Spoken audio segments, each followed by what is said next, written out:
anak-anak, sebelum kita mulai pelajaran, marilah kita berdoa dari rumah masing-masing. Nah, kemarin tugas merangkum, review pembelajaran ya. Rukun iman ada 6. Yang pertama, iman kepada Allah Subhanahu wa Ta'ala. Iman adalah percaya dalam hati, diucapkan dengan lisan, dan dilaksanakan dengan perbuatan. Al-Khaliq artinya Allah Maha Pencipta. Sifat wujud artinya Allah itu ada. Asmaul Husna adalah nama-nama Allah yang indah dan berjumlah 99. Di antaranya Al-Mumit yang Maha Mematikan, Al-Hayyu yang Maha Hidup, Al-Qayyumu yang Maha Mandiri, Al-Ahad yang Maha Esa. Jadi yang kita pelajari 4 Asmaul Husna tadi. Nah, pembelajaran yang kedua ini tentang mengenal Allah Subhanahu wa Ta'ala melalui kitab-kitabnya. Kumpulan wahyu Allah dibagi menjadi 2. 1. Suhuf adalah wahyu Allah Subhanahu wa Ta'ala yang diturunkan kepada Rasul dan berbentuk lembaran-lembaran. 2.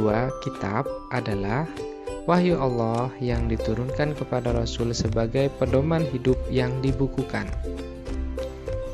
Nabi yang menerima suhuf dan kitab sebagai berikut.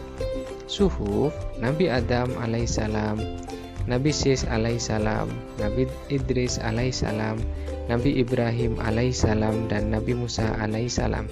Yang menerima kitab, Nabi Musa alaihissalam, Nabi Dawud alaihissalam, Nabi Isa alaihissalam, dan Nabi Muhammad sallallahu alaihi wasallam. Ingat ya, perbedaan antara suhuf dan kitab. Oke. Percaya kepada kitab Allah Subhanahu wa Ta'ala merupakan rukun iman yang ketiga. Ada 4 kitab Allah yang wajib kita imani. 1. Kitab Taurat, 2. Kitab Zabur, 3. Kitab Injil, dan 4. Kitab Al-Quran.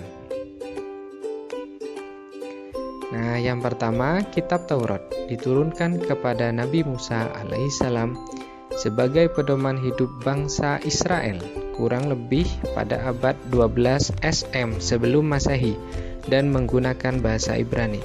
Para ulama sepakat bahwa kitab Taurat sudah banyak perubahan di dalamnya dan kitab Taurat yang murni sudah tidak ditemukan lagi.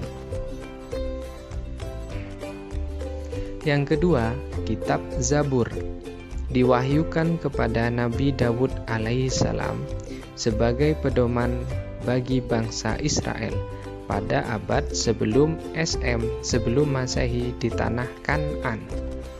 Para ulama sepakat bahwa kitab Zabur sudah banyak perubahan di dalamnya dan kitab Zabur yang murni sudah tidak ditemukan lagi. Yang ketiga, kitab Injil diwahyukan kepada Nabi Isa alaihissalam sebagai pedoman bagi bangsa Israel pada 1 Masehi di daerah Yerusalem. Para ulama juga sepakat bahwa kitab Injil sudah banyak perubahan di dalamnya dan kitab Injil yang murni tidak ditemukan lagi. Yang keempat, kitab Al-Quran diwahyukan kepada Nabi Muhammad SAW melalui malaikat Jibril. Peristiwa pertama kali turunnya Al-Quran disebut dengan Nuzulul Quran. Ingat, yakni surat yang pertama, surat Al-Alaq ayat 1-5. Al-Quran diturunkan secara berangsur-angsur selama 22 tahun, 2 bulan, 22 hari, terdiri dari 30 juz, 114 surat, 6.666 ayat. Al-Quran diturunkan untuk seluruh umat manusia sampai hari kiamat nanti dan penyempurna kitab-kitab sebelumnya.